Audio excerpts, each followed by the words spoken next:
Panginoon, salamat sa araw na ito, na puno ng pagpapala, puno ng iyong presensya, puno ng iyong tulong, puno ng iyong suporta. Salamat din sa mga bagay na dumating na laman ng aking dasal, dahil ang pagpapala ninyong ito ay malawak at marami ang matutulungan, hindi lang ang aking sarili, kasama na ang aking mga mahal sa buhay.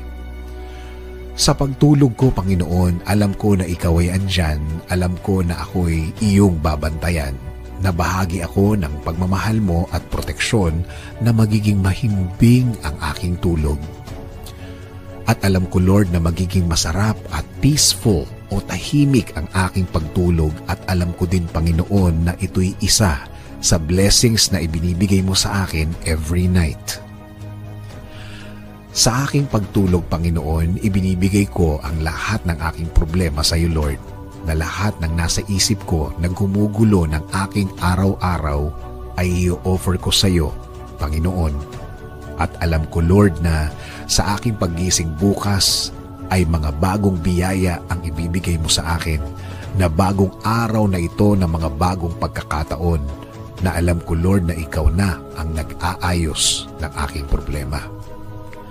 Maniniwala ako na ang bukas ko ay bahagi ng iyong magandang plano sa akin at sa aking buhay, Panginoon, na ang lahat ay magiging okay kahit na sa tingin ko ay wala ng pag-asa ang aking problema, pero kapag sa iyo lang ako nakatingin, alam kong maaayos ang lahat.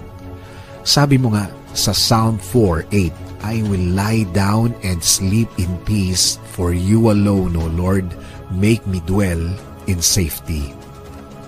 Sa inyo po ako maniniwala at magtitiwala. Alam ko na ang gabing dadaan ay magiging payapa, dahil alam namin, Panginoon, sa aming pagtulog, kasama namin ang iyong pagpapala at pagmamahal. Kasama ng aking dasal na ito na alagaan mo rin, Lord, at bigyan ng masarap at payapang pagtulog ang aking pamilya, mga kaibigan at mga kakilala. Bigyan niyo rin po sila ng isang mahimbing na tulog. At Panginoon, kayo na rin po ang bahala sa aking bayan. Patuloy niyo pong i-bless ang aming bansa. Patuloy niyo pong i-guide sa tamang landas. Lakas at talino pa rin ang aming dasal sa lahat ng namumuno sa amin, Panginoon. Panginoon, salamat ulit sa isang mahimbing, masarap, payapa at puno ng pagmamahal na pagtulog na galing sa inyo. This is our prayer. In Jesus' name, Amen.